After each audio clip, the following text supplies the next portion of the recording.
All right, and welcome back to our Wednesday live show. I hope you are all having a wonderful week.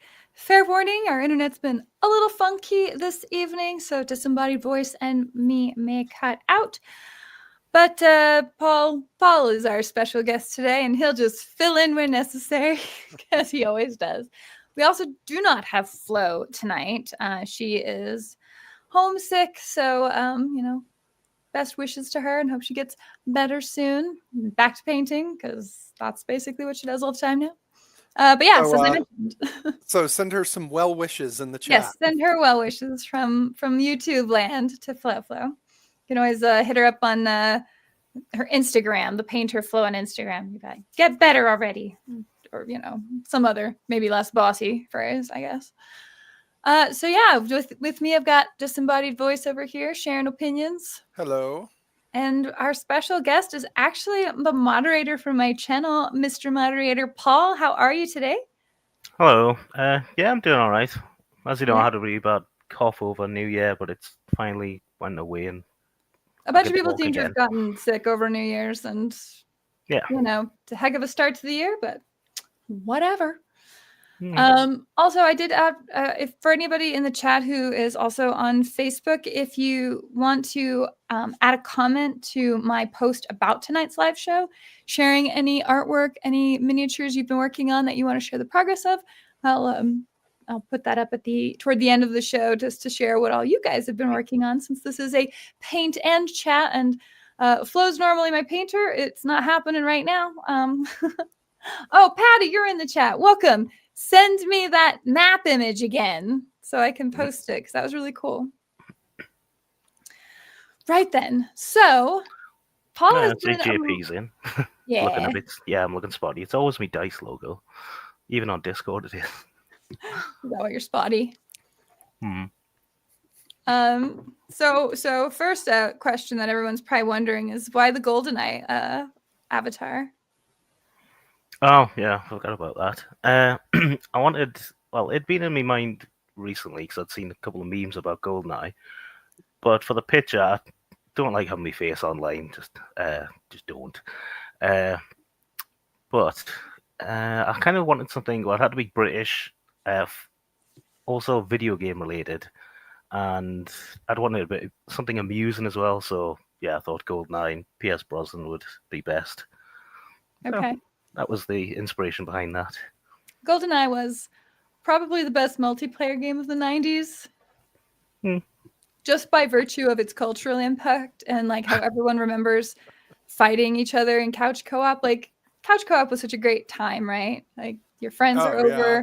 Yeah, you're playing a video game, but you are socially being together and usually smack talking one another. Absurdly. Yeah, you're actually there. Yeah. Yeah. But if someone pisses you off too much, you can always just, reach over and smack them on the arm. Reach over and smack them. Hey, we got Sword and Steel in the chat. Oh, Naomi's in. Hey, Naomi. Hi, Naomi. Good to see you. We've got Paul like up here in the chat. He showed me the modified sculpt for the Krieg box, which I should be picking up soon, I'm assuming. I haven't gotten a call yet, so I'll have to see if my pre-order's in. But I got the Krieg box, and there's an alternate sculpt for the leader guy. Yeah, Naomi's put up a assembly video on her channel. But she chose the pistol option rather than the sword option, so that's why I first knew it existed. Aha. Which I'll just go ahead and share now, because it's cool. So that's Naomi's picture. So just so if you choose the but I thought the horse was like running in one of the images, but I don't know. It still has ugly feet. I'm still gonna have to fix that somehow. I was gonna say it still has like crazy bird feet. It has ostrich feet. It does. Yeah, I'll have to check in with my FLGS and see my Kriegies are in yet. But thing is, in that video, but the feet are part of the rubble. That's the thing. So if you want to change them, you'll have to chip them off that rubble bit and then stick your new feet on the bottom of the legs. So, yeah, as Naomi says, you can't fix it. Yeah. Well, you can fix it. We'll see if I can fix it. But I figured it might be a live stream at some point of me just messing with it. I don't know if it'll be a live stream or recording, but either way, I feel like I need to record my attempt at fixing these feet that are absolutely awful. The feet, the legs are separate from the feet, so you can sculpt your own. Yes. Yeah. That's good to know. That's wonderful. But yeah, it goes together really well, and the join lines are really hidden well. Yeah. Isn't that the Bob the Builder? Is that it? The little kids cartoon? You can fix it. You can fix it. It may No, be. Or is it may you be. can build it? It's can we fix it? Yes, we can. That's There the we go. Bob the Builder theme. Yeah. Yes. Thomas Grable, by the way, welcome to the chat. Thank you for sharing some of those images on Facebook. I super appreciate it. Good work on your sheer material painting. I'll be sure to show that at the end, which I guess for the YouTube algorithm, I guess I can just say that if you stick to the end, you'll see some boobs. I don't know. Jeremy, welcome to the chat. Sorry, you're sick. What's with people getting sick this year? Man, you got to take your zinc, your vitamin C, man. Like, get it. But I know you're also like around a retail environment. Jerry DeBaca, you made it. Hello from Las Vegas, New Mexico. Ah, good old Las Vegas. I always like the Montessori castle up there, but yeah, that one's really cool. about- Also, I like and- to remind people one of my favorite childhood movies was shot there, Red Dawn. Oh, of course. Of course. Patty, welcome to the chat. JP got rockets. Ninjon and Travarian used the Blanchy paint kits from TAP and did some beautiful work. I don't know. Jada why don't you just green stuff the feet over the bad ones? So I'm thinking about that. I actually went and bought some green stuff so that I could practice because I've never actually messed with green stuff because typically for, talent related types of things like that, I would have someone who knows what they're doing. But once in a while, I get into the fray and mess with it. And so, yeah, I actually am planning to green stuff the feet I want. But it's not like you can just go over these hideous, huge claws with an even bigger, proper cloven hoof. Like, I feel like that would make them look weirdly chibi, I guess. I don't know, where they'd have like way too big of hooves. Yeah. So I think I'm still going to have to, either Dremel down or sand off or chip out or whatever, some of the stuff just to get the space I need to put in those cloven hooves. Yeah. So Well, yes, it's that kind is of the plan, but I don't think you can just mask over it. I'll no, see. because it's I don't kind of have it in my sunk hands mud. yet. Yeah. It's kind of sunk in mud, so you'll have to kind of just dig the claws out. Yeah.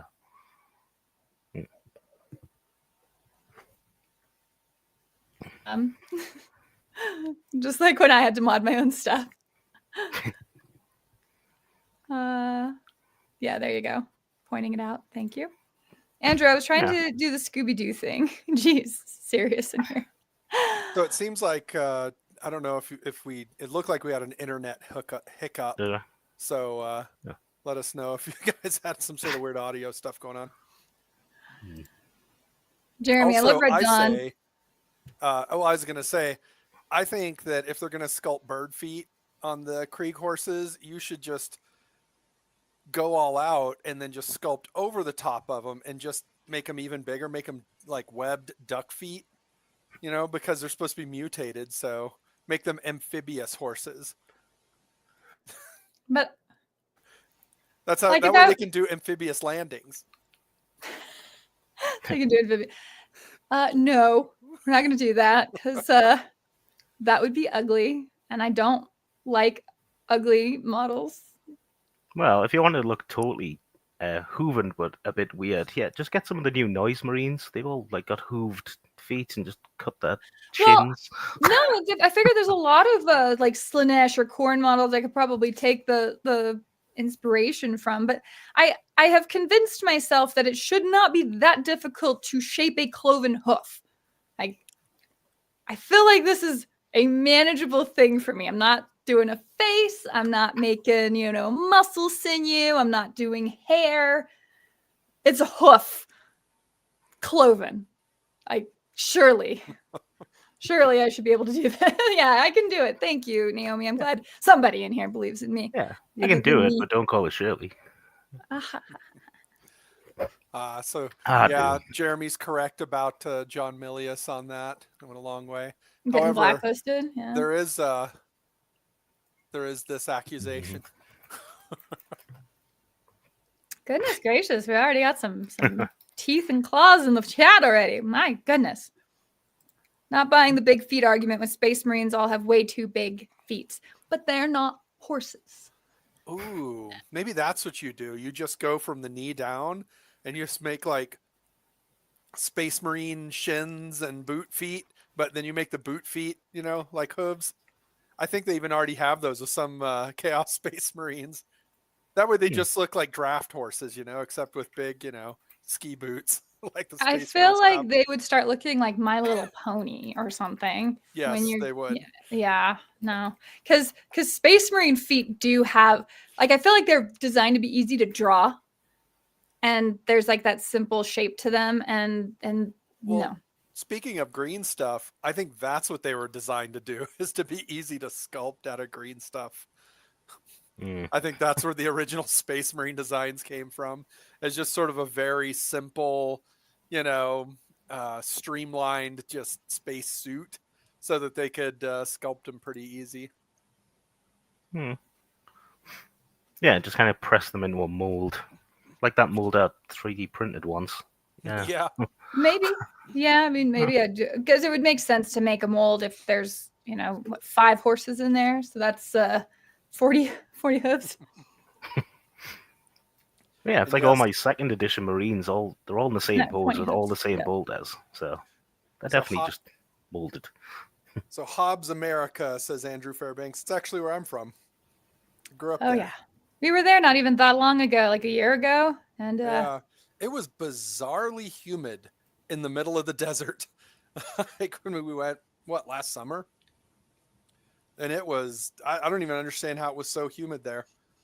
It's not how I remember it. So kind of West Texas / Southeast New Mexico, which is literally just flat desert.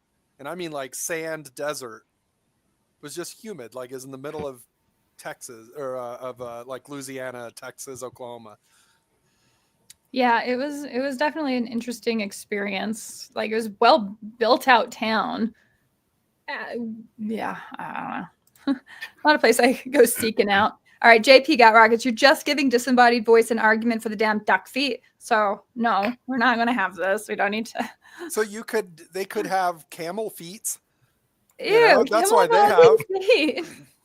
So I heard from a historian once, some video or something. They were talking about a lot of times whenever during the Crusades, whenever the European mounted cavalry would kind of clash with the more Middle Eastern cavalry, who would oftentimes be on camelback, and said whenever the cavalries would clash, that the camel riders would usually do much better because the horses were afraid of camels. Like they were kind of unsettled by them and were spooked when they would have to go near the camels. I don't know if that's real or not, but this was like a historian talking about it. I'd never heard about that any other time in my life, but it's kind of a fun fact that maybe one day I'll research further.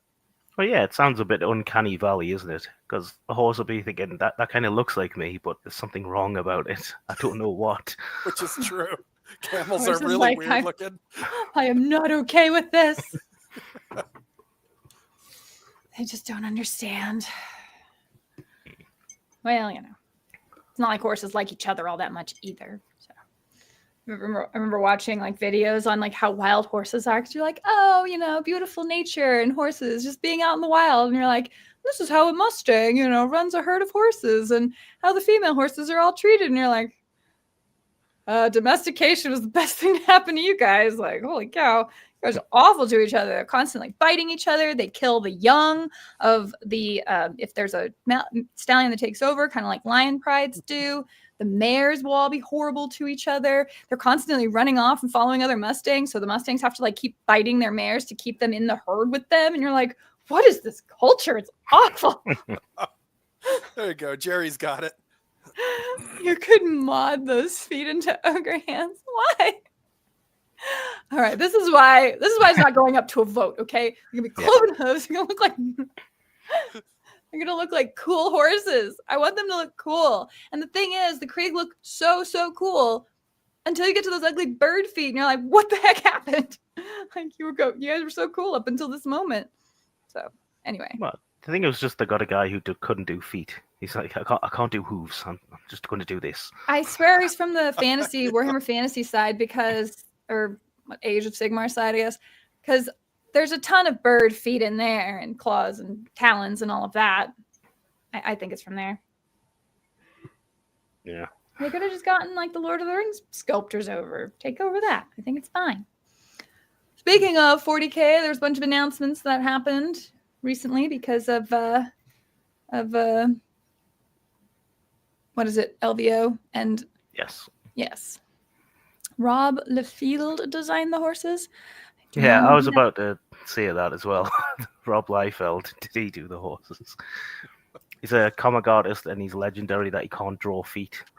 Oh, is that the Deadpool and Wolverine? Deadpool, Wolverine. Wolverine. Yeah, they're walking by, and the name of the shoe store behind them in that shot in the trailer is Liefeld Shoes. It's like a reference. Yeah, it's Liefeld's Just Feet. I just googled it because he's notorious. And he's great at everything else, he can't do them at all. Huh. Fair enough. I've got a bunch of 90s comics that he drew, so yeah, I definitely know. The frame just cuts off, just suspiciously right below the knees. You know what? You stick with what works for you, especially when you get paid. Oh yeah, 40K is a mini agnostic game now, right? That was actually kind of one of the things I wanted to bring up because it seems like more and more people have been gravitating toward the one-page rules. And I know people at like one of the local game stores here play with 40K models but use one-page rules. Yeah, my local store does now. Yes, Naomi, I love it. I know everything you make is going to look awesome. You're going to be in your like some cool, awesome. You probably have a Krieg outfit like in the wings waiting for when you do a video on it. And you got this. But yeah, my local store's now switched. He's way into one-page rules, and he's been promoting that. Yeah. I wonder about how common that is now. It's weird because, well, it's not weird. It is interesting because there have been a lot of skirmish games and rule sets that have come out in an effort to try and create like more of a community of people to play the same game. But usually they're still just brands. Like War Machine had a really strong market share for a long time.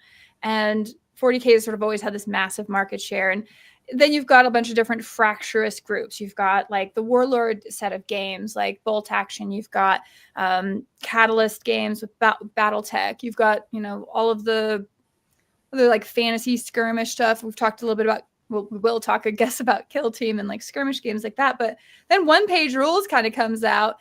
Frostgrave was also initially mini agnostic, and everyone thought that was going to have more traction, but specifically one-page rules seems to be the thing that people have kind of agreed to at least give it a go, I guess. Like I wasn't interested in learning Frostgrave because I'm like, I don't need another rule set. I don't know if this game's going to stick around. And I kind of was right. Like I know Frostgrave is technically still around, but it's not what it was when it was really hitting the scene. But one-page rules seems to have done the inverse. Instead of hitting the scene with a big splash, it's sort of like slow grown. Yeah, it's slowly just gotten more and more and more popular. And I wonder if a large part of it is because, anymore you get a rule book from 40K and it's just to go on your shelf. Like, don't even open it. Don't bother, because they're already like, fixing it and changing it and doing everything before it's even the shelves. Yeah.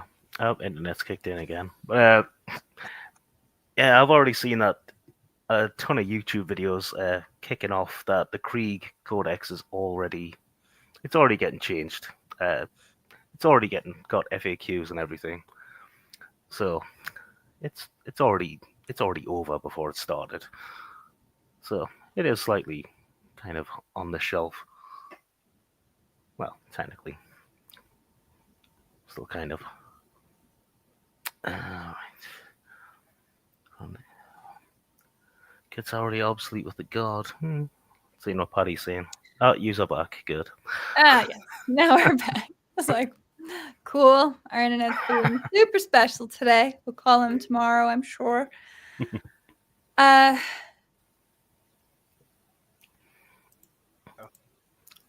Yeah, that's super weird. There you go. Kicked me out. Something It's like something went terribly wrong. exploded. But yeah, I was saying the Krieg's already been FAQ'd. They already said it, so Yeah, I know. it's not even out yet. One, I was right. Bye-bye Vulture Gunship. So I'm glad I got the gameplay I did with it last year. But yeah, the FAQ came out. There's already changes before the rule sets come out. People are kind of salty about it, but it's also not exactly surprising. And based on, we had another conversation several weeks back at another live show about how the idea of video game DLC really crept into wargaming and frankly is like making it awful. It's like, well, I don't know. We'll just put this half-baked model out there and tweak it later because people put up with us just doing not only FAQs, but like requiring people to use an app so they can really see the most up-to-date thing. And it's just, it creates an instability. Now, to my knowledge, one-page rules doesn't have additions. Like, it's just the one set of rules, and that's that. Like, I don't think it's changed. Yeah, I'm not sure. I think it has updated because I've looked at it over time. Yeah, and like Grimdark feature, I'm sure that's had a kind of an update. Pretty sure over the times when I've looked at it. Yeah. They play OPR because 40K is a game of exceptions. From a designer's standpoint, it's pretty bad. Now, JP, are you meaning that the 40K rule set is pretty bad based on being a rule of exceptions, or OPR is? I actually wasn't sure which game you meant in that regard. And I guess OPR is getting physical models, which is smart, but it seems like they're one of the few miniature agnostic systems that people have actually been like willing to give a go. And part of it is one page, right? Like you don't have to read a ton of rules on how to play that system. So it probably makes it feel very manageable. Yeah, it's definitely easier to swallow. Yeah. By the way, I assume we just dropped internet earlier, and the screen that was frozen, or the camera images frozen on my screen, I think perfectly sums up how I'm feeling about our internet right now. Because that's what it froze on my screen. I don't know if everyone else got that, but it was pretty much perfect. Sounds about right. Welcome, Chronic Toast. Good to see you in the chat. It's been harder and harder over the last 2 decades for dedicated groups to dig into non-major IP games than it used to be. There's so much choice and access to other media content for people. It is, and if you're looking to try and get into a game, it's easy to just say, well, let me just join the biggest one because at least I know I'll find players. Like, it's almost like being on an empty server or something like that with, when you play online games, depending on which IP you jump into. And you're like, oh, I really like this game. I'm so excited about it, but I sure don't know anyone else who plays. Yeah. And why do I say dead server? Because I've been playing too much Turtle WoW. I love it so much. I have so many things I need to be doing instead. Of course. It's so good. My second character is almost up to 60.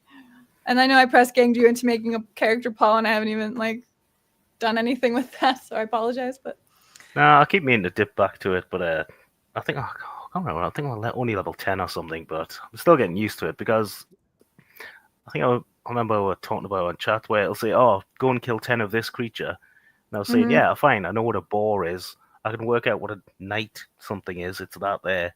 But then it'll throw up a random name. It's like Night Saber, yeah. And then it'll throw up something, and I go, yeah, I have no idea what that is. I'm just going to run around for a while. No, I'm going to have to Google it. Oh, I need to get online because you made a night elf? I'll make a hunter or something. Hunter. Andrew got into Turtle WoW as well. What server are you on? Tell me it's Telebeam. Tell me it's Telebeam. It's so much fun. I love everything about it so much. Even when it's glitchy, I'm like, this is like the olden days. Anyway, sorry. Well, it's fun because, again, it's just even since the last live stream, we've just discovered so many other little zones and little things that these independent, just self-motivated programmers and designers are just adding into the game. And it's like you'll run across something, you're like, what is this? This wasn't in there. And you just start exploring it, and it's just pretty cool. Yes, he is on our server. There's only one PvP server, and we're definitely on it. And I'm in a PvP guild, so. Yeah, so that's on that one. Yeah. It's great. I noticed that Alfonso Traitor got in, and yeah, Krieg's just coming out now, but they've already said that there's going to be an FAQ. So yeah, so with stuff like 40K, especially with model releases, stuff like this comes up. I'm like, I don't even look at the rules. I don't care. Like I'm buying the Krieg stuff because it looks cool, and I think it'll be like a fun thing to have in my game. But since I don't make competitive lists, like I haven't bothered to look at the rules or go into my app update, even though pretty much anytime I do go into my app, my lists are invalid because of point changes, which is annoying. It's like when the box comes out, you just get it, start gluing stuff together, paint it. Don't even look at all. Wait like a solid month until after stuff so that you can, because it'll be that much time of just messing around with it, FAQing it. So it'll be a solid month. Then you'll know what you actually have in that box that you bought. Well, what they could do, maybe in future, they'll decide, just take all the rules into the app, and they'll change the codex just to a whole kind of lore and artwork book. Just if you're like super interested in the lore and the artwork, just release that as a kind of a mini, codex-sized thing. And say, all right, if you want to keep up with what's going on, here you go. But the rules are just going to be in the app. Could do that in future, maybe. So what are the I'm trying to remember, was that little reader thing, right? That came with Barnes and Noble. It's like these little handheld the readers. Kindle and the Nook were the two, like, I guess, major ones on the market, but it's an e-reader. Yeah. How much do those cost? The little Nook, just the base one, was like $100. So I'm waiting for the point where you just buy like the Imperial Guard Nook or the Blood Angel Nook, and then then you have this physical device that they just keep updating. And it's like the size of a codex, it's like you just hold it and you just turn it on and it is updated already on its own. Maybe, but I don't think GW wants to invest itself into a hardware company. Whereas with the software, they can just, Well, but if they do it that way, then they can have proprietary software that's almost impossible to pirate. Whereas now you can just PDF it or you can do whatever. Whereas now it only reads on these little physical devices and you have to pay a subscription. Oh gosh, don't get any idea. What a horrible thought that would be. Which is why that's probably what they'll do eventually. Like it's on their 5-year plan or something. Yeah. God. Yeah, just release data slates, as they call them. Yeah, that way they can update the rules daily and nobody can have any idea. It's what every wargamer wants. Yep. Looking at X, if you're into that, there's a lot of people that are foregoing GW and printing third-party STLs between the Guard / Kroger blunder and the price hikes. More people are turning to print. Yeah, a lot of people are, but I think those are a lot of people who are looking to print that were not really like dedicated to GW before. I think the diehard fans will pay an absurd amount before they would give up on GW products. But yeah, there's a lot of people who just don't care. And so like STLs just seem just as good. So what is the Guard / Kroger? Kroger brand is what I know of as a generic brand that like for like groceries. Yeah. Yeah. I don't know what the Guard again. Kroger blunder is. Krieger. Back. Krieger blunder. Krieger? Oh, yeah. Okay. I guess he means the rule set, like the shifting around of stuff. And a lot of people are very happy with what the models look like, so I don't think there's an issue there. Well, it's like, is it a blunder or is it just standard operating procedure? That's every codex for the last several, isn't it? Like they've all come out like that. No, they all come out. Like Tau was the last kind of controversy where they put out the new codex, but they hadn't updated the points for like a good month after the codex came out. And so people weren't really building lists. Like, And the cut again. Yeah, the internet's going great, isn't it? Oh, it's back. Yeah. Is it back? Okay. Yeah, it's Wow. back. How annoying. Oh, that was a quick little Sure. Yeah, drop. that was a quick blip. Yeah. But the Tau Codex, when it dropped, it was a month before the points actually updated. So people weren't really building their lists, and they were just looking at the models and not actually knowing what any of the points were going to be for those models yet, which is a really frustrating thing. And so, it is what it is. It's a mess. Yeah. I'll just see what the Chaos Codex and the Emperor's Children one is like. If they get similar treatment, or they've actually thought, we're doing this too much, let's just leave it alone for a little bit. So I see this, and I always like to bring this up because it's like, what is the Occam's razor? If you have to, it's the simplest cause is usually the reasoning or whatever. Yeah. But it's like there's that other argument where it's like never attribute to malice that which can be explained by incompetence. And I tend to hold that as well, like never attribute to greed that which can be accounted for by incompetence, because like I'm sure that they do a lot of stuff directly for greed. I mean, I'm sure they do, but I feel like so many of these things really are just incompetence. I don't know that, having a codec that before it even hits shelves has already had to be FAQ'd. I don't know that makes them more money. No. I think that's just incompetence. Yeah. Well, yeah, I mean, the second edition of Kill Team, that rulebook was the one with the Krieg on the cover, funny enough. That was just awful. It was just full of typos and spelling mistakes, and there were copy and pastes where they would have the same paragraph twice or the same sentence twice.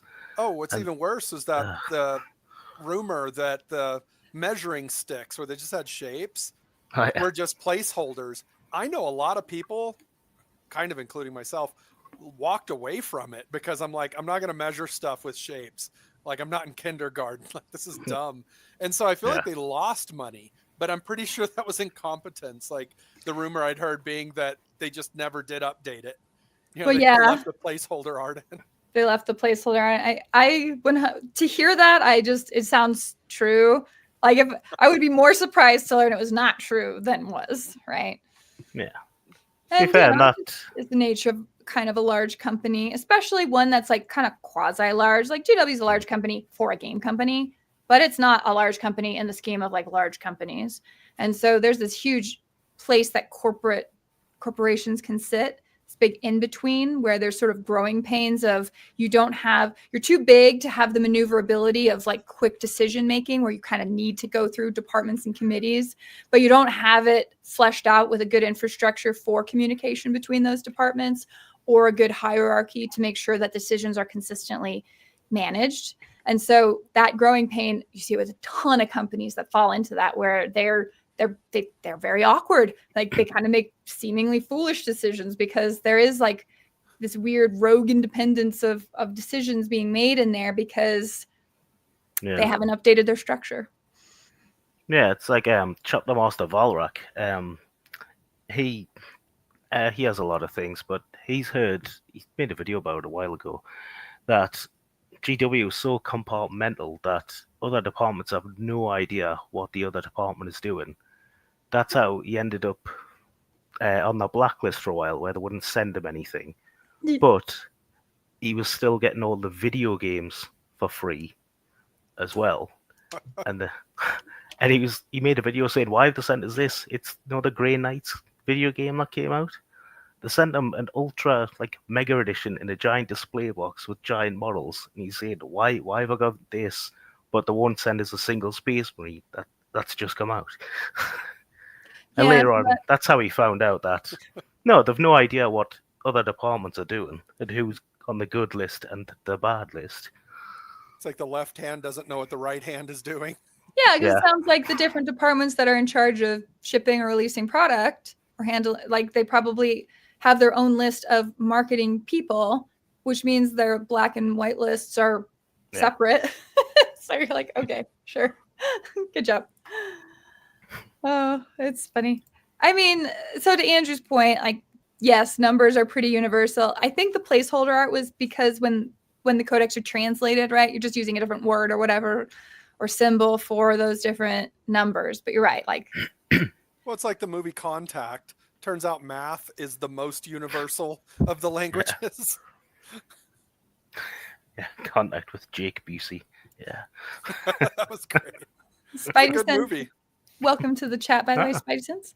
Hey. If you're someone who only plays with strangers, like in tournaments, etc., then you should stick to GW rules. But anyone else playing with friends should be creating their own rules or using one-page rules. They should be creating them. Why is it they should? Like, Well, just house rules. Just you would Yeah. change minor rules that make you and your friends feel more comfortable playing the game. I agree with that. Although Okay. that's part of what we're discussing, though, is that it's starting to feel like one-page rules is starting to creep up into that area where you can play that at a game. So you live in Texas and you go to your local game store. You play one-page rules with your friends. It's kind of more and more likely that you could go to Denver and run into somebody at that game store that's willing to play one-page rules. Like, it's starting to become ubiquitous enough that I don't know, it's starting to creep into that space, which is not a bad thing. That is interesting. I wouldn't mind seeing that do well, right? Yes. Yeah. Especially if the rules aren't changing all the time. Yeah. Yeah, this is I agree with Chronic Toast there. It's a very common way businesses happen to run. Yes, I totally agree with that. And I also agree with Thomas. Just play more time instead. Those rules haven't changed either. I like that the rules haven't changed. That's actually a positive. Yeah, but I think it's a bit of a like a lie that they tell that is told to the wargaming audience that they need these changes in order to, stay balanced and fair and keep up with things. I think it just gives people the illusion of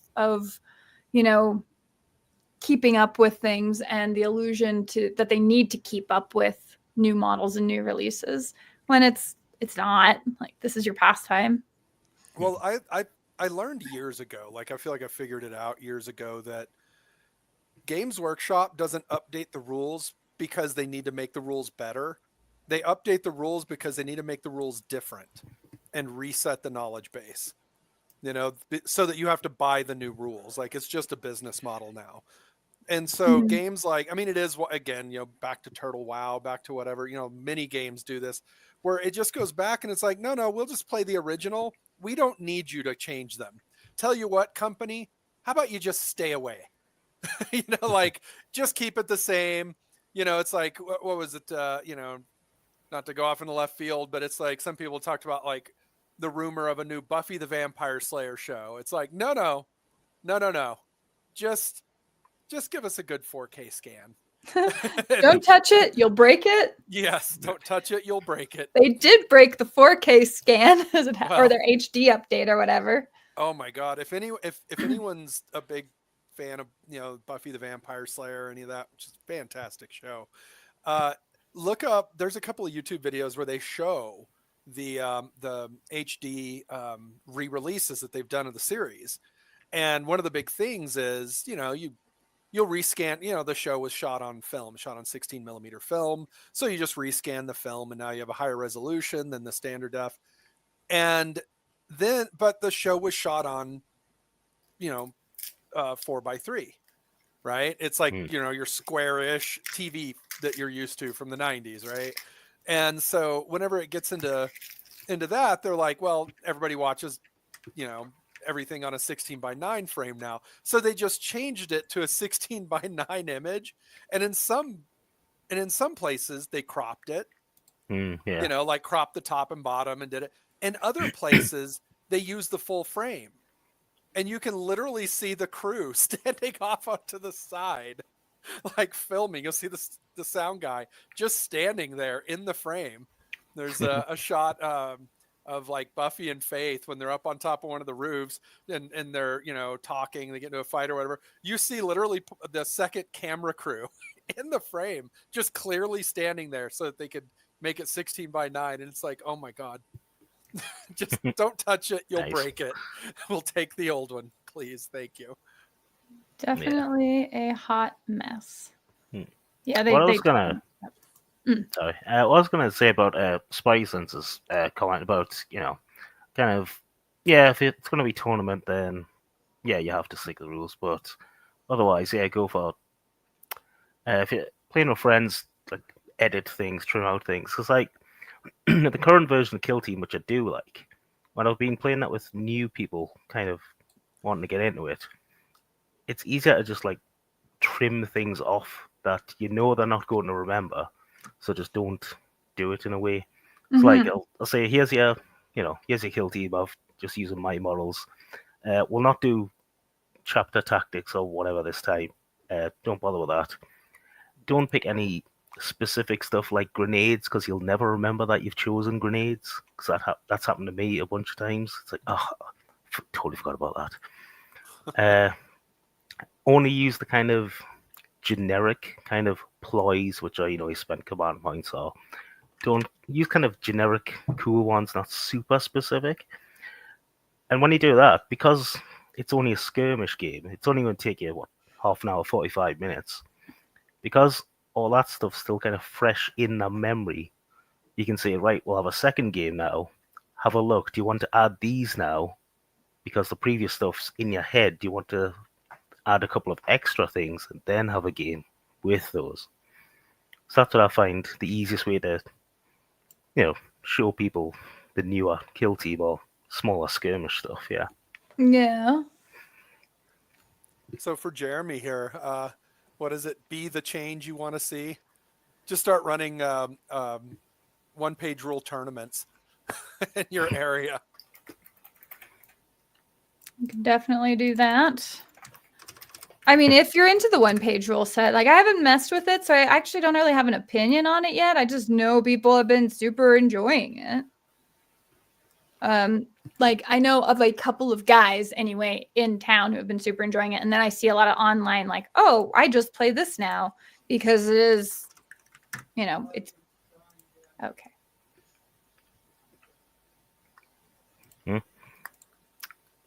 Yeah, it's like don't play it just because it's the thing now. Yeah. I think they have an in-dash issue again. Never mind. Spidey Sense. Okay, paying big money for morals, great, but like €1,000 means no. Yeah, non-viable. Yeah, that's crap. Yeah, that's another reason I like skirmish. Is just because I've always had that fear of if I was going to go into 40k, spending a fortune on a huge army, and then end up hating it. That's like, yeah, I've spent all this and it's completely ruined. So that's no good. Oh, yeah, they just release an FAQ and everything's gone to hell. So, yeah. All right. So you looks there? like we might be back. Yep. Oh my gosh. What a nuisance. Yeah, like I said, this is just our internet being weird today. It wasn't doing this yesterday or the day before. It must know we have a live show tonight. It must. Of course. Yeah, sod's So level. Yeah. whatever Paul said, I'm sure we, condone absolutely. We support everything he said just now, whatever that was. Exactly. Whatever that was. Sure. I was just looking at the image that Patty sent on my Facebook. I'll share it here. So I guess this is from Twitter. When it came to heavy weapons, it had to be mortar squads. I feel like they fit the aesthetic perfectly, and it's totally nothing to do with the ease of converting, I promise. Similar to the bombast guns, I just had models around them looking busy to finish them off, which worked really nicely. Again, the Tin Cup made its debut here. Krieg heavy weapons squads can't actually field mortars now. Wow. But I can just count them as one of the other types of heavy weapons squad. Oh. Huh. Yeah, why do you take mortars off the Krieg? I mean... Yeah, what would even be the point of that? Huh. Well, that is fun.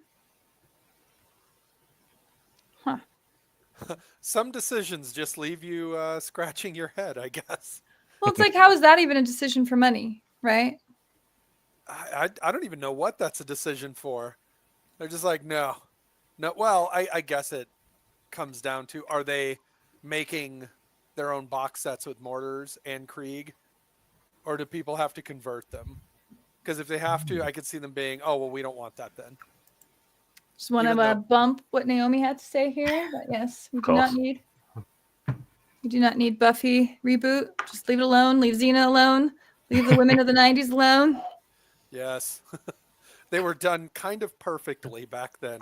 Just let them stay perfect back there. Had to find a screenshot of GW talking about using whatever models in the tournament for weapon crews. So yeah, WYSIWYG is technically undermined by that. Or is it just an exception for that model? Spidey says, I'm okay paying big money for models.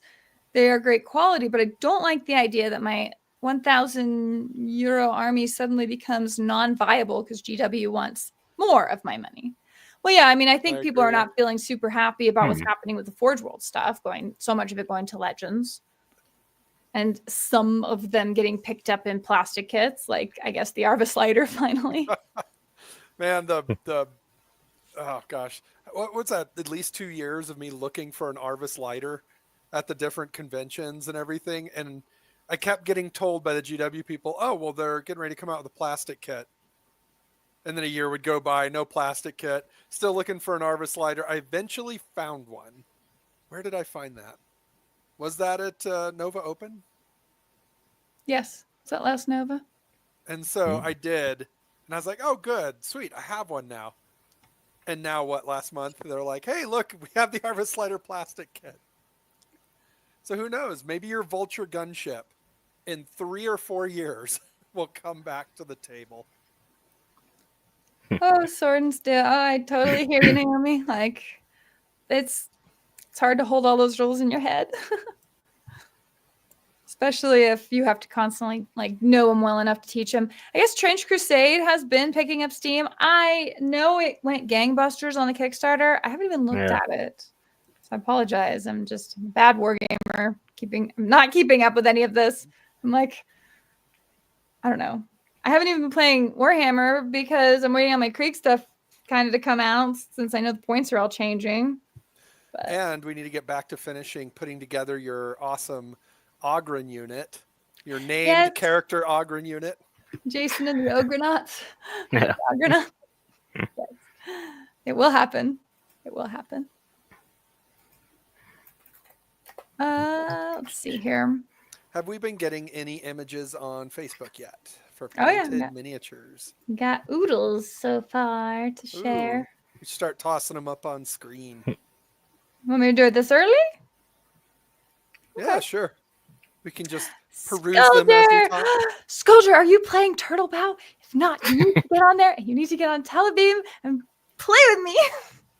Krat is there. We've got all the old guildies from Guile. It's so great. I love it so much. Yeah. And I hope you're doing well. I'm sure you've been working a bunch. Yes, I will do the thing. Let me get these images up. I saw in chat Paddy asked Naomi what's topping her store at the moment. Yeah, it's still 40k, but I did think Bolt Action would be right there up there as well, so that's good. Yeah. So I can see Bolt Action doing well. Is Trenched Crusade just been a kickstarted, crowdfunded thing, or are they starting to make inroads into game stores yet? It was a Kickstarter, which you could kind of obviously it's Kickstarter, you had to back different levels. There was kind of an STL one where they just gave you all the STLs, or you could opt to pay more and get actually physical models sent out, but obviously that had a later date as well. Oh, I didn't know that they were going the STL route. Yeah. I did not realize that. Well, that makes a lot of sense. I'm glad you're doing well, Skulder. Well, Disembodied Voice, do you want to explain a little bit about what Turtle WoW is while I get these images loaded up? All right, we're going to bring up some painted images. So we've been playing, it's just Turtle World of Warcraft, but it's just Google search it and you'll start to find it. But it's I guess a European server. It's somewhere in Europe where I guess Blizzard can't issue a Filthy hands on C&D, it. I suppose. And so it's been up for like 6 years at this point. But the server we're on's only been up for about a year. It's the PvP server. But the designers for it have started building new dungeons. It's all stuck in vanilla. They're not moving on to Burning Crusade, but they're introducing a few new races into the factions. There's new towns, there's new dungeons, there's new wings added to old dungeons. It's just this really cool creative project that I don't know, has been really captivating lately. It's free to play, and they have expanded on stuff based on the old designer notes. Like you can go to Gilneas, and there's a dungeon they built out over there. They've changed Black Morass. They've added Hateforged Quarry. There's another like dungeon in the Burning Steppes, and they've added like high elves to the game for the Alliance side, and a whole starting zone for them up above the Eastern Plaguelands. It's so cool. It is just, you feel like you're just exploring the world all over again, and so chill. Like, yeah, there's some raiders on there, but like that culture that you had with WoW Classic when it came out a few years ago, with the whole it's a solved game and people were min-maxing absolute crap out of it. Like, you don't have that here. People are just playing their characters. Well, there's new items. There's all kinds of, like, the classes are a little different now. And so there's enough changes that nothing is solved. Like it's a brand new game again. And there's no WoW head to refer to, really. So you got to just kind of talk to people and figure out stuff. It's really cool experience. True. Oh, that's really neat. Turtles, yes. There are turtle mounts that you can get, so that's a thing. But no, it's just my little fantasy world that I go retire to and just like love my life for a little while. And it's totally free to play. It's so great. No Thoughtbot, no Wowhead. They have their own like armory area, and they have like a couple of mods for like helping quest or whatever. But it's been such a joy. So anyway. This models. Is a really cool Dexter. This shot. is from Dexter. He, let's see here. What does he say? Continuing to work on winter terrain. So that's the comment for that one. But yeah, it looks really cool. Like these guys. So is this Free Blades, or is this? It looks like another relatively realistic realistic medieval combat game. So. I'm not sure if this is just a diorama. It feels like it's part of a game, though. Well, if he's working on the winter terrain, so I think that's what we're kind of looking at over here and here. And then all of this lightly dusted parapet that people are hiding on. It's really cool. Looks great. It is really cool. Good job, Dexter. Yeah. It is inspiring. Like, stuff like that really captures the imagination. This is Jeremy's work in progress. I think there's actually another picture in the front of him. Yeah, don't look closely at the tabs on his computer. Yeah. She zooms out to do. Dang it, Jeremy, you gotta put your stuff in focus. But it is a work in progress. Here's another one from him. So we got a little lion business going on here. What is that from? Yeah. I don't know what that's for. Or just a general RPG miniature. It's an encounter. Yes, Goldra, DM me later for sure. Tommy, you know about Free Blades? Man, that's one game I want to get people to play that won't happen. You just got to get better at your sales pitch. Yeah, I've mostly seen it at conventions. I've seen it at cons for just years though, and so I'm loosely familiar with it. From the zoom in, because this is JP Got Rockets. What did he call it? Like pocket portal, basically. Like nice. Nicely designed desk there. No, that's actually a super tidy. Look at that. Holy cow. Yeah, it's really organized. Good Lord, my pants man. are all No wonder over. you get stuff done. I know, right? Just go get in your little corner there and let time so fly. many projects.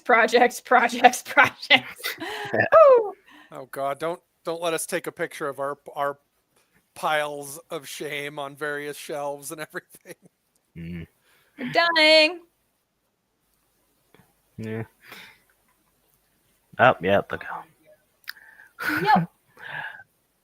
Well, definitely my painting desk's far more of a mess because I've switched from, in the process of switching from Citadel paints to Army Painter since the new local shop, which opened last year, started stocking Army Painter, and since I've seen it on Naomi's channel a ton, I thought, yeah, I'm just switching from there. Citadel to Army Painter.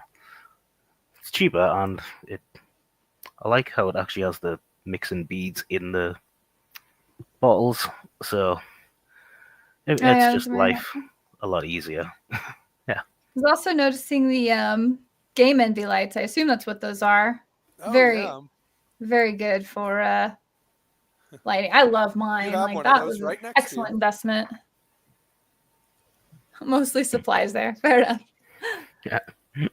All right, here's Patty's map. Why did it take such a small low-res image? Anyway, Patty is a game designer, and he drew that. And I'm sorry it's such a low-res image. I literally clicked its download and just... And I feel like we're looking at the thumbnail for the map. What the heck? Give us a better image, Patty. No, he did. He gave us a better image. It's just... I'm going to try and replace it. Try closing it and opening it again. My image viewer has been kind of doing that too. It's probably one of those definitely required Windows updates. Yeah. My own Windows 10 or 11? 10. Yeah, my image viewer opens up behind every other app. Even if I double click an image just in a folder, it'll put itself to the back every time. I don't know why. It's annoying. There we go. Yeah, see mine, I'll open an image and it won't be able to zoom in and out. I have to close it and then open it again. And it's like it never did that before, but yeah. I'm sure that update was real important. So what have we got here? Brigmar. This is high res now. So, but yeah, drawing a map is easier said than done. We actually have a little book on how to draw maps. So it's really cool to see like nice. This stuff incorporated. Like, okay, you've got the mountains here and you've got forest here, and here's like the winding river, and how do rivers tend to like wind? Like, what makes it look realistic? The kind of like the little peninsula you've got going on over here. Like, some good details. Even different kinds of trees. Like here we've got more like evergreen mountainous trees, and here these look like more soft forest trees. Got the desert, you got the color coding for like, you know, this is the more frigid cold area, your verdant green areas, your desert. Good job. Have a little bit of depth map for the waterways. Mutants is getting a second edition soon, so making a fantasy version. Diesel Punk War Machine Heartbreaker is working. Oh my. Oh, fun. Yeah, this is really good looking. Some more Patty's work here. Some fun dwarves. Well, they look neat. Yeah. So this map is for my buddy Todd. He runs Blackwall Games, and he just released Horde Wars Advanced. Oh yes, I do need to talk to him still. That's awesome. Where do people find Horde Wars? Is that on like Drive-Thru RPG or one of those, or is it his own site? What is happening in the chat? Well, a sparrow could carry them. With greenhouses, can't they grow anything? He could grip it by the husk. For Jeremy's point, the lion that we were just showing is the Conan board game that he rebased. I'm painting it a scar for Alora. She wants to add it to her Rangers warband. Aww. Oh, that's cool. But yeah, but is it an African or European sparrow that can carry it? Apparently, it's a North American one. Which just now throws so much more confusion into the mix. Some more work in progress from creepy spiders. Yeah, from Thomas. Oh man, nice. Yeah, look at the detail in these. Oh, those look cool. Yeah. It's like you're doing a really good job, but it makes me uncomfortable to look at them. And there's so many. Oh, what the heck? What is happening? Yeah, that one's a bit predator faced-ish. Yeah. That's the what is he on? He's like on the derpier bug that hangs around with spiders. He's like drooling and yeah, looks creepy, looks good. Love the eyes on the spider. I know this. Yeah, those spiders are cool. It's very good. Yeah. Good spooder work. I like Ron, it. go to the one all the way on the right. Yeah, the Oh, orange. this guy? That's Yeah, right. yeah. Little centipede. That looks really familiar. Miranda I think likes that, centipedes. if that's 3D No. printed, I think that's on my mini factory wish list. Oh, Download. really? Oh, fun. Thomas, is that where they're from? I know I'm interrupting your coconuts conversation. Oh, Patty said those are the OPR dwarves, by the way. Okay. What a nice color scheme. Oh, yeah. Good job. Good job. It's the Lair of the There. Goblin. Mm. I don't know what that is. So Tsar from Steam Forged Games. Oh, okay. Okay. Well, they look good. I see you've got all of the different, like the sticks or whatever that you paint them on. Oh, yes. And then your other work. Yeah. Oh, toward the end of the show, you'll see some boobs. So he was working on painting sheer material, which you can also see on like the leg here. So it doesn't have to just be in one area. Of course, some parts are a little more obvious than others. What model is that, though? I remember some of the work that Privateer had done on the Dreamer. There was Dreamer a version of it where beautifully done. the Oh, cloth yeah. around her was really sheer as well. It was really cool. Absolutely. Very, very cool. Yes. Clearly. Let's see. The guys that are supposed to be doing more machines. Hey, good job. That sheer effect is very nicely done. Of course, Thomas is an amazing painter because he wins awards and he does a lot of painting. She's a priestess of Isis from War Gods of Aegyptus. Yes, the Epic Encounter stuff are great. Instant collections for DMs. Love them. Good old RPG work. I do not know. I haven't followed what Steamforge has been doing. Patty, have you followed any of that? Like, is there any development on more like new War Machine models or any of that from Steamforge? Like, I know they kept up with like the weird weekly updates for the app, which I absolutely refuse to do. And then I don't know what new models there are. Oh, I've got another one I can share. Ooh, I'm going to share this one from Jerry.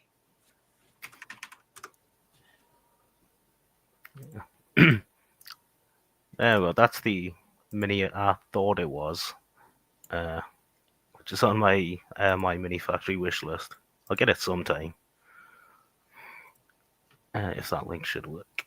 It should. Oh, I see. Yeah. Naomi knows that model as well as Hive Keith, because that's what I read it as. All right, let me see if I can share it real quick. Share. Hive Kelth? Yeah, but when I first saw it, I was like, oh, Hive Keith? And then I put it in Naomi's Discord, and she said, yeah, that's Keith, isn't it? What?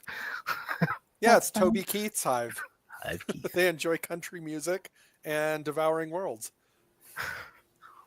Yeah, so I'm definitely printing that at some point. That is crazy. That looks insane. Golly, like the details you get pre-supported.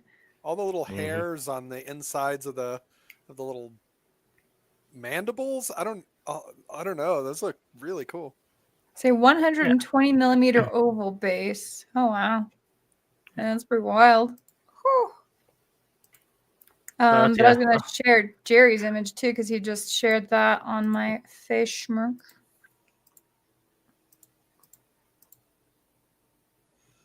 This big chunker boy getting put together. Oh. With some green stuff model. Work, I see.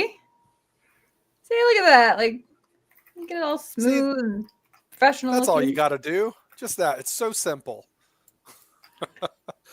Is there somebody hanging off of there? Yes. Oh, little skeleton guardsman. Oh, look at those feet. They're so big. Feet are too big. What? They're warm, fluffy boots. Oh, he's wearing like Uggs. That's right. That makes sense. That makes the most sense. Cool. Thank you to everybody for sharing those images. It's super fun. I love it. Well, there you go. Maybe that's what your horses will wear. They just have Uggs. They have horse Uggs. Let's see. Steamforge just announced that they're doing the P3 painting competition at Adepticon. I am excited for this. Ooh, that'll be good. Okay, so they'll be there. That's important. Yeah, that's a good thing. They're supposed to drop news on Monster Apocalypse. Oh, yeah. Okay, fair enough. Because I guess they've kind of limited their scope to that in level 7. They made a post that was a declaration to give news about news. Oh, Well, you know, content They is have now content. announced that they are going to make an announcement. Who knows? Mostly production of 4th edition War Machine right now. Probably just selling the faith to the faithful, not pushing for the new market share. I mean, to be fair, the original market was pretty big.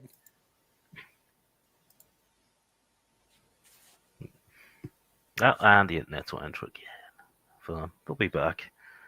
And yeah, country music would be good when Hive Keith pops up. This is signal classes, more PP news. Oh, the other thing in the news, just I want to chime in with, Space Marine 2 should be making another roadmap announcement for next year, I think.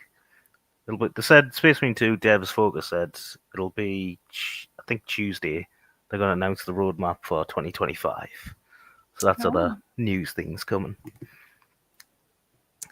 Nice, nice. Here we go. Oh, you just put one up.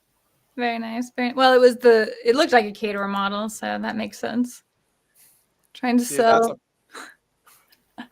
That's a problem. How are you going to have the faithful without, Menoth? It's true. Getting rid of that faction did seem like a weird choice. Yeah, is it really supposed to have gotten rid of, or is it going to pop back up? Like, oh, they all ran off to Zur, but you'll see them in a later episode, or is it just like, yeah, they're just gone. Don't worry about them. Well, last I remember, Tristan Durant took his people to Zur, but I thought the other Menites fled through the portal. So, I don't know. It's a hot mess. Why would they flee the portal, though? Menoth isn't on the other side of that portal. He's here in Kane. Because after Doug Seacat left, I don't think they cared as much about the lore. What are you talking about? They diligently posted it all on Twitter. Such an unbearable thing to read on Twitter. We need a protectorate of Menoth riding dinosaurs from Zhu. Yeah, make them the Dino Riders. I feel like that would be a perfectly acceptable comeback. I would be all in on a Dino Rider faction. I'm old enough to remember that actual toy line. I was going for Ashland D'Elise Galleon, so the lore pointed to that. Oh, yeah, she would have some issue with the K'durans. A little bit. Maybe a little bit. Whatever. She's such a spoiled princess. Is that what she is? Wargamer Girl, if you have to pick one amazing, good, oh my goodness thing to happen in the hobby this year in 2025, what would it be? A thing I would like to see? Yeah, since we're just going into 2025, they have a whole year to appease your wishes. My wishes. So I don't know. I don't really have like things I'm hopeful to see, but I do have a few kind of predictions, like hot take predictions. Like I feel like, and it's being reinforced in this live stream, but I've been talking about OPR one-page rules for a while. Like I think it is going to see some real traction in market share where people are just taking the minis they have and just playing that. And I think it's going to actually start creating this culture around that game system. I also expect GW to announce the new edition of Warhammer sometime this year, probably the end of this year. That's my hot take prediction on that. And I don't really know what to expect from Steamforge games. Like, so are you looking forward to one page to rule them all? I don't know that it'll rule them all. I think it will be a cultural movement within the wargaming sphere of people saying, I'm done with constant updates. I'm done with this rules treadmill. It's annoying and it's not respectful to the fan base, and people kind of getting sick of it and turning to that, looking for a stable rule set that doesn't just constantly shift out from under you. So that's what I think for. Yeah. And I don't know, as long as the lore can keep moving forward the way people are enjoying it, because even though, yes, they sell miniatures, they do all this stuff, Warhammer 40K lore is really the thing that drives it on. Oh, yeah. And a lot of people will confuse where they're like, well, I don't read the stories. I just like the artwork. Yeah, the artwork is lore. Like, I'm sorry, whenever you see a character in the art, there's a story behind him. There's a reason he has moth wings, or that he has, he's bigger than everyone else and has this. There's reasons behind that. Like, the things you like visually about the artwork is because of the lore. And so they need, if you're able to find a way to go around Games Workshop's goofy rules decisions and still keep the actual story in the lore, I think a lot of people would be more than happy to go along with it.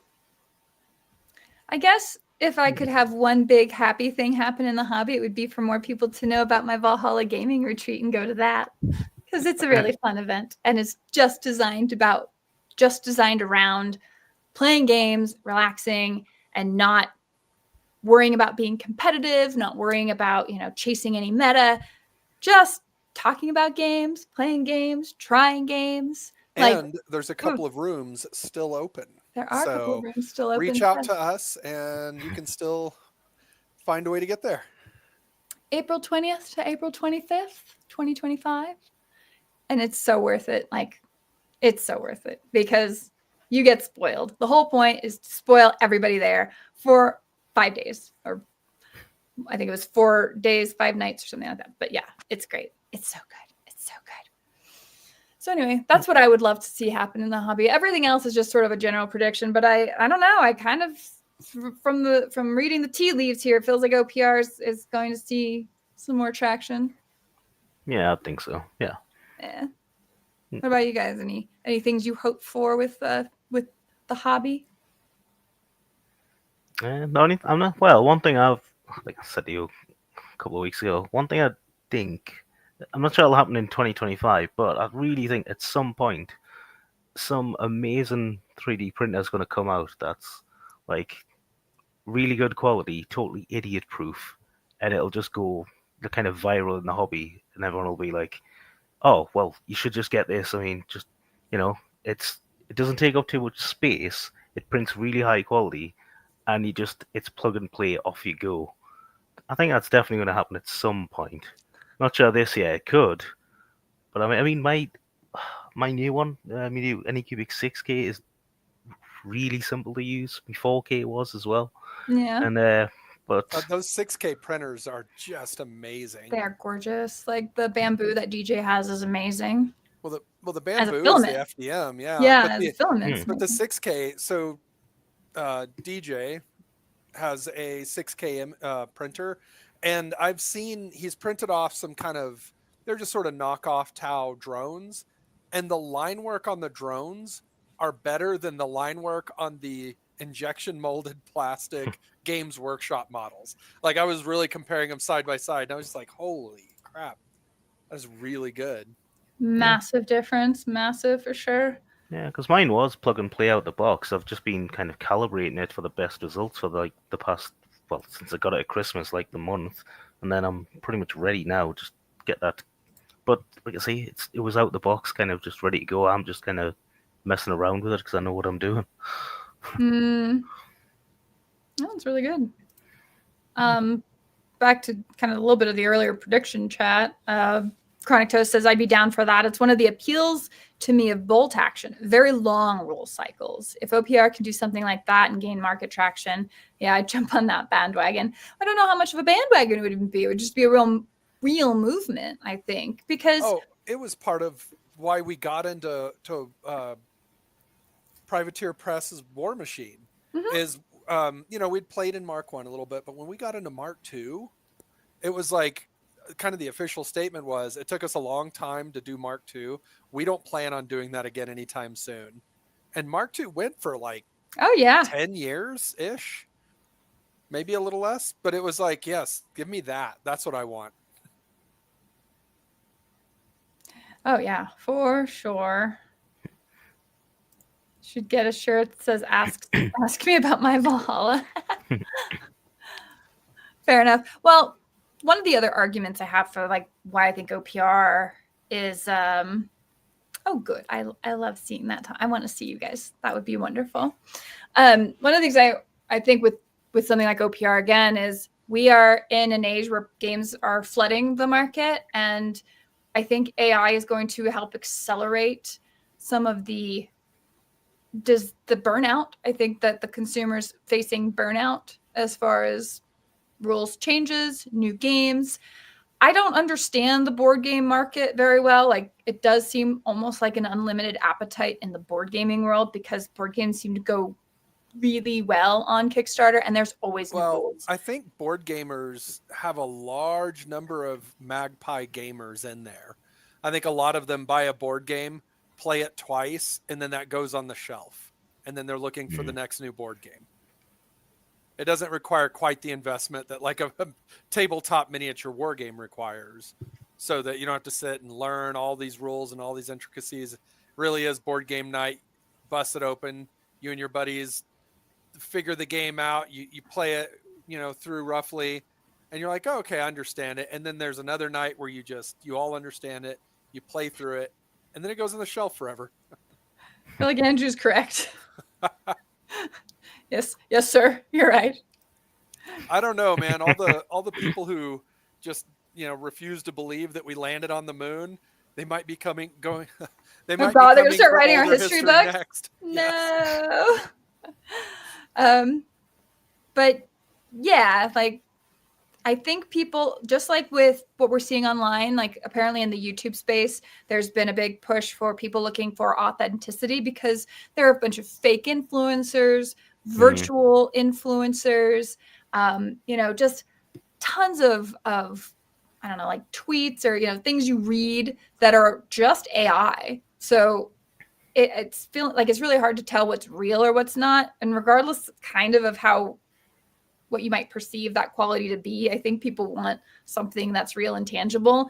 And OPR has already been established. That wasn't written by an AI. That's not being run by any sort of virtual whatever. But you kind of won't know.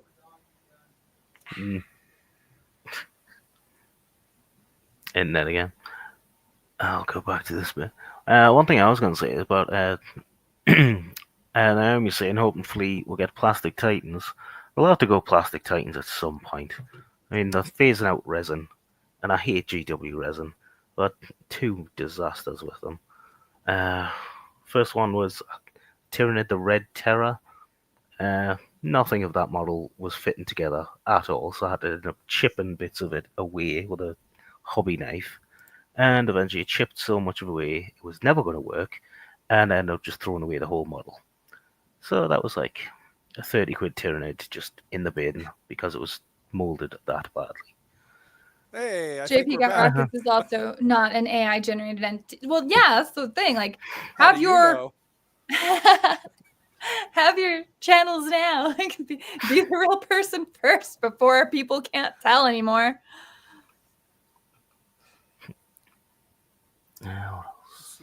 Wait, am I real? How would I know? Okay. So I'm gonna just say you're not AI mid-journey chat GPT person.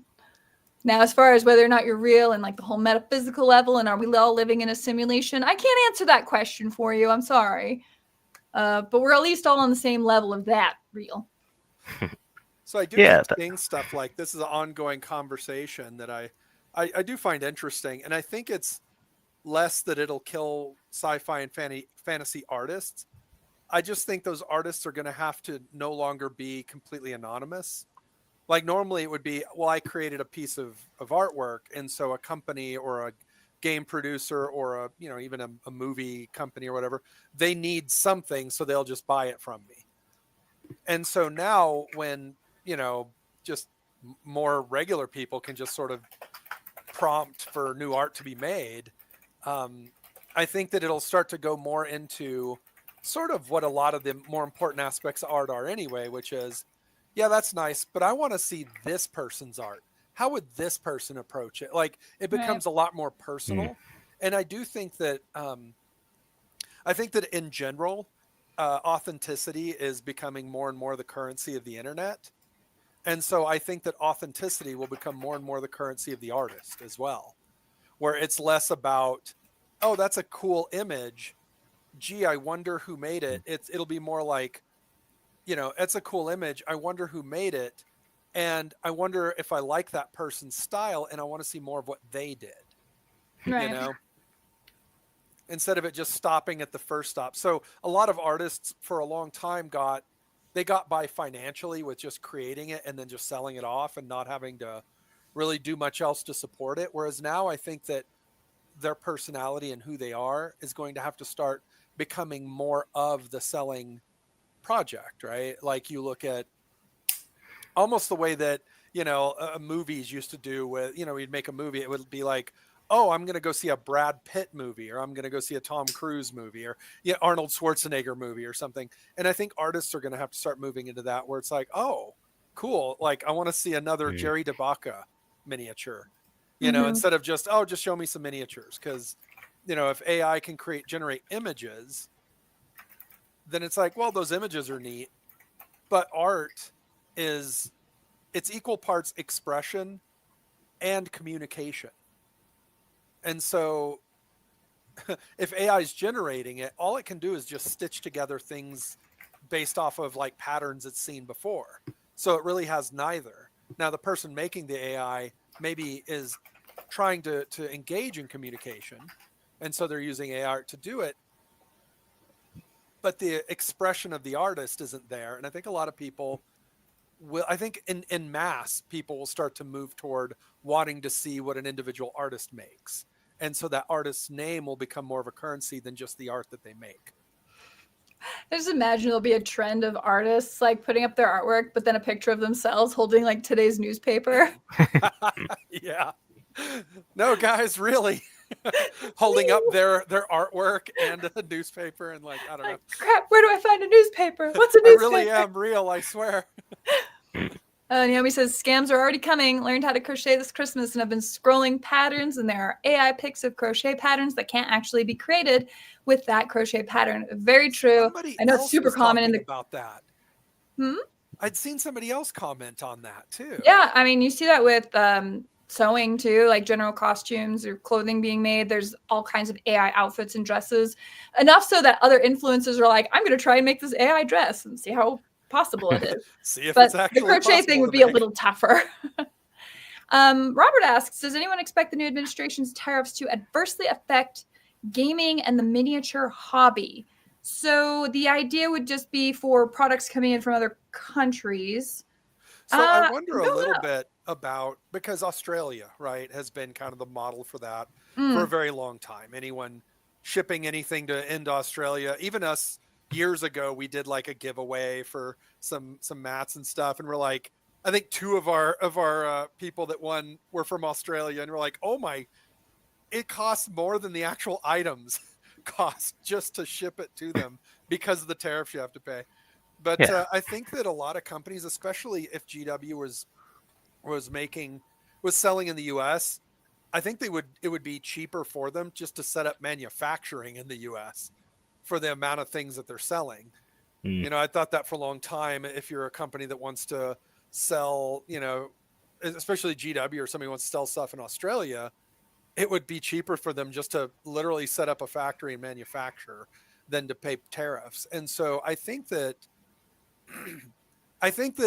the new administration, I think that Trump largely uses tariffs as a negotiating chip, that he doesn't necessarily use the tariffs. Like a lot of tariffs he'll threaten don't really come into being.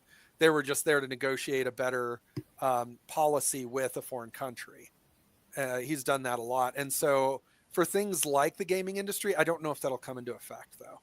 The thing is with GW though, I've heard, I've known a couple of ex-managers there. They basically said that too worried about the actual injection mold and stuff. It's basically never going to leave Nottingham, ever. It's going to be here forever.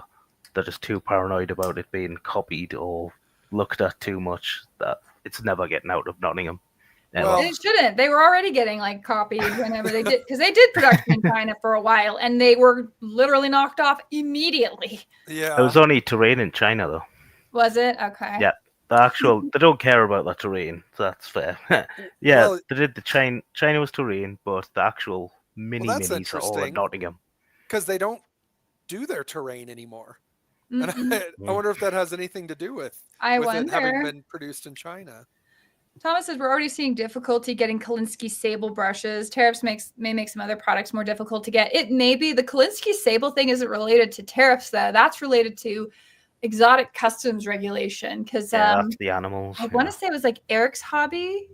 He did a video on like, why can't you get a Kolinsky sable brush? And I think it's because he has a product line of those, and it's specifically difficult to get in America because we've got some like regulation on the type of animal that it's coming from. We're either considering it as like an endangered, even though it's not, or some controlled thing. I think it was exotic, like an exotic. Yeah, I want to say it was that sounds that right. was coming over instead of a, I don't know, domestic animal, or you know what I mean, like instead of a cow or a dog or something, it's coming from an exotic animal, and so that creates a different.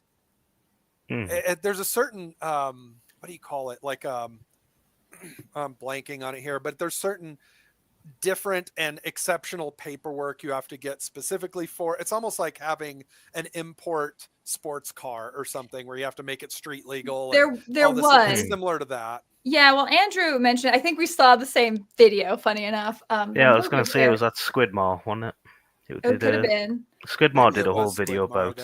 Yeah, it has to do with like you had to get like an approval on every single shipment. It was going to be like, it's completely cost prohibitive because you needed basically American stamp of approval on each of those. So it specifically affects shipping to the United States. Just always remember when you're voting, do you want more bureaucracy or less bureaucracy? Someone made a mistake. Holy crap, this is silly. It's literally legislation by someone that didn't understand their job. That is the definition of government.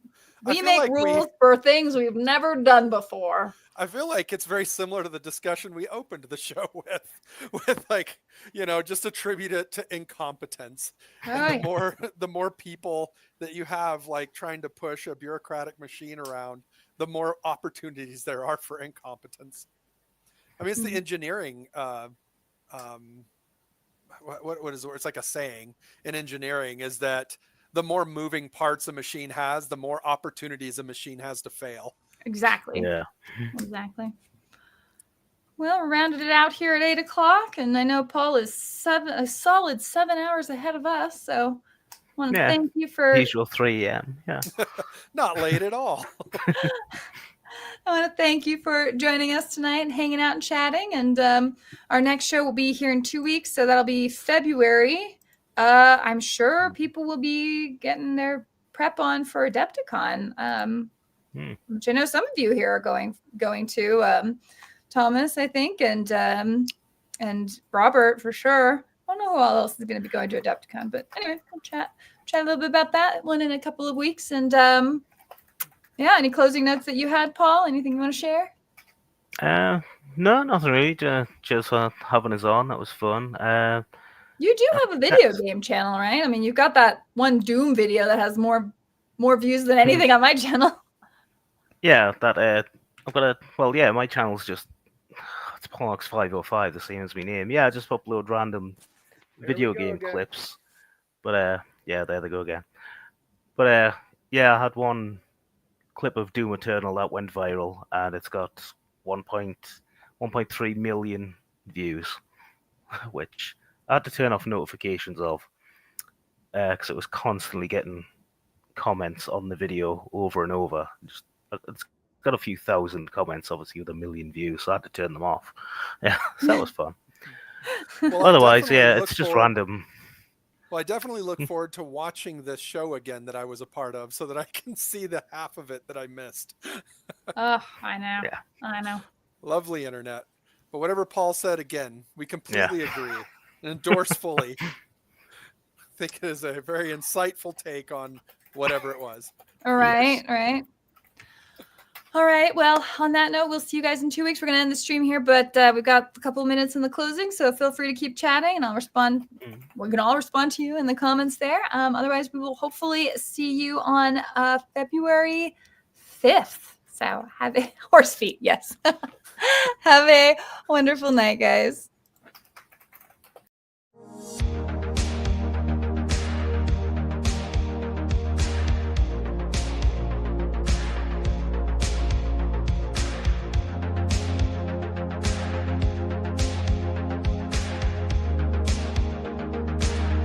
Barry, cover me.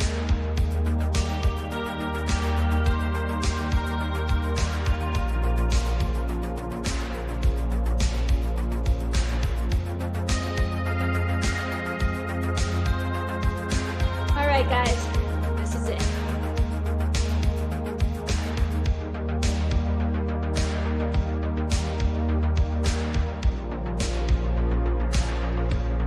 Copy that.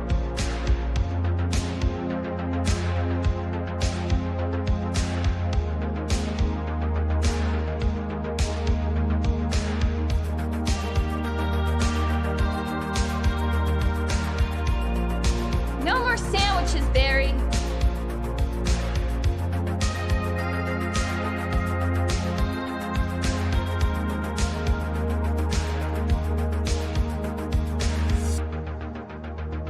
What's wrong with this place?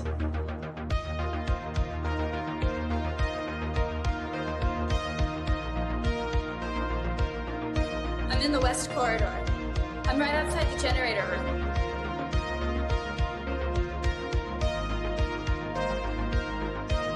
I'm out of bullets.